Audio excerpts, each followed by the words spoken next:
In the forgotten corridors of history, not every king's name shines with the brilliance of fame or the weight of memory. Many are lost to dust, erased by the louder echoes of emperors and conquerors who dominated the chronicles.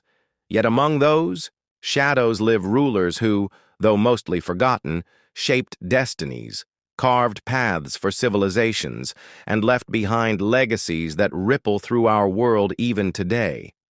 Their stories are not carved into marble monuments or sung in endless ballads. But if one looks close enough, beneath ruins, parchments, and whispered traditions, one can hear the faint heartbeat of their reigns. This is the tale of those kings who, despite being forgotten by time, changed the world forever. Far in the sands of Mesopotamia, in the cradle of civilization, there once reigned a king whose name today barely escapes the lips of historians, Legacies. Before Sargon the Great rose to fame and became the name history remembers, there was Legacies, king of Umma, a small city-state that dared to dream beyond its walls. His ambition was extraordinary. He envisioned not just ruling a city, but binding all of Sumer under one banner. With cunning diplomacy and relentless warfare, he stitched together fragments of city-states, Ur, Uruk, Lagash, Kish, each with its own gods, laws, and traditions. For the first time, the world saw what it meant for many fragmented city kingdoms to bend beneath a single ruler. Though his reign was short-lived, and though Sargon soon conquered him and overshadowed his achievements, Legacies' vision lit the fire that gave birth to the first empires mankind would ever know. He is forgotten. Yet the very idea of empire owes its spark to him. Thousands of miles away, in the rugged lands of Africa, a king sat upon a throne of ivory and gold. His name whispered among merchants and sailors, but erased from the memory of most modern books. His name was Abu Bakr II, the king of Mali, before the fame of Mansa Musa eclipsed him. Where Musa dazzled the world with his pilgrimage of gold, Abu Bakr dreamed of the ocean. It is said he launched fleets westward into the Atlantic, long before Columbus, guided by courage and an unshakable desire to know what lay beyond the horizon. Chronicles from Arab historians tell us that he abdicated his throne, entrusting it to Musa so that he could sail with hundreds of ships, carrying men, food, and livestock, chasing the edge of the world. Did he reach the Americas? Did his ships vanish into storms? No one knows. His name does not echo like Musa's. Yet Abu Bakr was perhaps the first African king to challenge the seas, to think of continents beyond, and to dream of the impossible. Forgotten, yes, but in that forgottenness lies one of humanity's greatest adventures.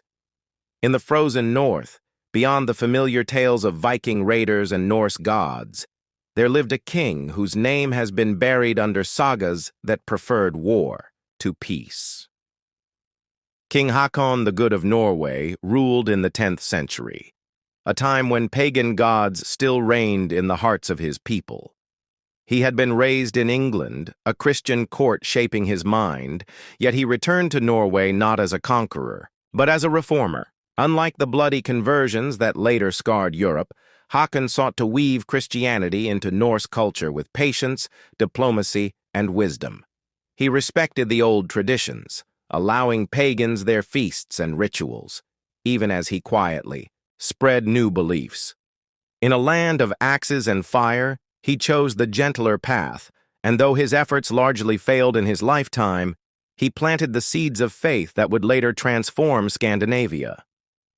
Today his name is a whisper, overshadowed by blood-soaked Vikings, yet his vision was of harmony between two worlds, a vision centuries ahead of its time.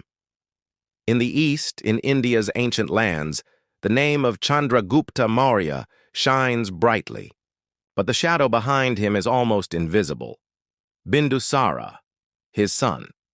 Bindusara inherited a vast empire stretching from Afghanistan to Bengal, yet history barely spares him a line. And yet, without his steady hand, the Mauryan Empire would have fractured after its founder's death. Bindusara expanded the empire further south, brought stability, and laid the foundation upon which his son, Ashoka the Great, would later carve his legend of dharma and compassion. Without Bindusara's quiet strength, there would have been no Ashoka to inspire generations with non-violence, no spread of Buddhism across Asia, no legacy of peace in a world of swords. Forgotten though he may be, Bindusara was the silent bridge between conquest and enlightenment. The chronicles of Europe are filled with kings of grandeur, Charlemagne, Richard, Alexander. Yet tucked away in the shadows lies King Aethelstan of England, a name known to few. He was the grandson of Alfred the Great, but he achieved something far more lasting. He was the first king to unify England. Before him, the island was a patchwork of rival kingdoms, Saxons, Danes, and Britons constantly clashing. Aethelstan, with wisdom, marriage alliances, and decisive battles, bound the land into one. He introduced law codes, encouraged learning, fostered trade, and created a vision of a united nation centuries before England would become an idea fixed in a stone. And yet his memory fades, lost beneath the glamour of later monarchs. If England exists as one today, it is because of a king history chose to forget. Farther east, in the shadow of the Mongols, there was a Korean king whose story deserves to be sung louder, King Sejong the Great. Though remembered in Korea outside his homeland, his name is barely known. Sejong gifted his people with an alphabet, Hangul, designed so that even the poor and uneducated could read and write. At a time when China's scholars guarded the complexity of their script as a privilege of the elite, Sejong believed that knowledge belonged to everyone. He studied science, astronomy, agriculture, and medicine, ensuring that his people thrived.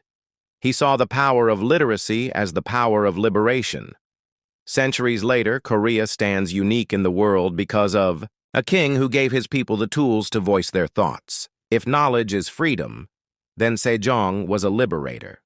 Forgotten by the world, yet his influence breathes in every Korean word written today. Across the Atlantic, in the jungles and stone cities of Mesoamerica, there ruled a king whose name echoes, only faintly. Yaxcucmo, the founder of the Copan dynasty of the Maya. He journeyed from afar, perhaps from the great city of Tikal, and with vision and force established a dynasty that lasted centuries. Under his rule, Copan blossomed into a city of art, astronomy, and architecture, its stelae rising toward the heavens, its scribes etching wisdom onto stone. While the world often remembers the Aztecs and the grandeur of the Inca, it forgets the Maya kings who charted the stars and measured time with eerie precision. Yaxcucmo may not be a household name, yet without rulers like him, the intellectual achievements of the Maya might never have flourished, and humanity might never have inherited their profound understanding of the cosmos. And then, in a distant corner of Europe, there was a king who loved books more than war. Alfonso X of Castile, called El Sabio, or the Wise, ruled in the 13th century. He was not the strongest soldier nor the most feared conqueror, but he believed knowledge was the truest crown. He gathered scholars from Christian, Muslim, and Jewish worlds to translate texts, preserve ancient wisdom, and create new science. Under his watch, astronomy, medicine, poetry, and law flourished. While kings around him sharpened swords, Alfonso sharpened minds. Today, much of medieval Europe's knowledge of the ancient world exists because he refused to let it vanish into oblivion. Forgotten outside of Spain, Alfonso the Wise proved that a king's greatest battlefield could be the library. These are but fragments, stories of kings who changed the world yet stand in the shadows of history. Their names are not etched in gold in the minds of the masses, but their actions ripple invisibly through time. From Africa's forgotten fleets to Mesopotamia's first dreams of empire, From Norway's gentle reformer to India's silent bridge, from England's first unifier to Korea's liberator of letters, from Maya stargazers to Spain's philosopher. King, these rulers shaped the very fabric of civilization. They remind us that not all who change the world are remembered, and not all who are remembered truly changed the world. Sometimes, the most powerful legacies are those hidden in the silence of forgotten kings.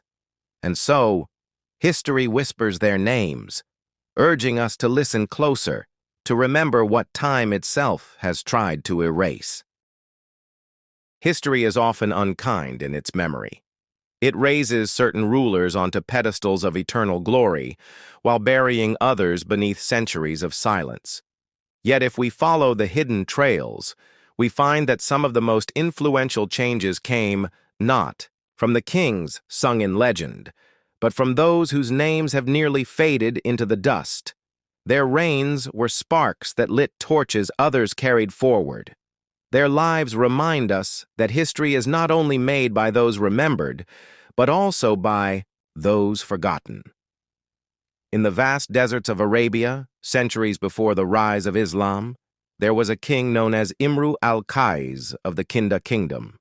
Today, he is remembered vaguely as a poet, but few recall his attempt to unify the scattered Arab tribes under one rule. Long before Muhammad brought unity through faith, Imru al-Qais envisioned a confederation of tribes bound not only by blood but by governance. His kingdom faltered after his death, torn by tribal rivalries, but the seed of unity he planted lingered in Arab memory. When Islam arrived, that seed blossomed into reality. Without him, perhaps the idea of Arab political unity would not have existed, and the Islamic Golden Age that later reshaped the world may have never had fertile soil. Forgotten, yes, but his vision whispered into the future. Farther east, in the heart of Persia, we find Yazdegerd III, the last king of the Sasanian Empire. Overshadowed by the mighty Khusro Anushirwan and crushed by the armies of Islam, Yazdegerd is remembered only as a fallen monarch. But his desperate struggle against the rising tide of conquest preserved fragments of Persian culture long enough for it to survive assimilation. He rallied nobles, fled across deserts, called upon allies, and though he was eventually betrayed and murdered, his resistance allowed Zoroastrian traditions, Persian art, and imperial memory to live on in exile. These fragments later influenced Islamic governance, literature, and architecture. Though his throne was lost, Yazdegerd became the silent guardian of Persian identity. Forgotten in glory, yet his death gave birth to endurance. In Africa's heartland, across the savannas and forests, another forgotten king once stood. He was Osei Tutu of the Ashanti. Today, most remember Shaka Zulu as Africa's great warrior king, but long before him, Osei Tutu reshaped West Africa. He forged the Ashanti Confederacy, uniting clans through diplomacy, ritual, and military strength. Guided by his priest, Okomfo Anokye, he introduced the Golden Stool, a symbol of unity that declared all Ashanti shared one soul. His system of governance balanced tradition with innovation, and his federation of states resisted colonial incursions for centuries. Without him, the Ashanti might have remained scattered, and the spirit of African independence might have flickered out sooner, under European domination. His name is rarely spoken outside Ghana, yet his vision of unity continues to inspire. Beyond the steppes of Central Asia, where nomadic horsemen carved empires with fire, one king stands half-remembered, Togrul, the Wang Khan of the Karaites. He is remembered in passing as Genghis Khan's early ally and foster father, but his story is much deeper. Before Genghis rose, Togrul dreamed of uniting tribes under one law. He introduced order to the chaos of clans, binding them with allegiance and hierarchy. Though he fell to betrayal and his people scattered, his political structure gave Genghis the model of empire he would perfect. Without Togrul, Genghis might have remained just another wandering chief. Though history crowns Genghis as the great conqueror, the foundation was laid by a king almost erased from memory. Far to the south, in Sri Lanka, there ruled a king whose vision echoes still, Parakramabahu the Great.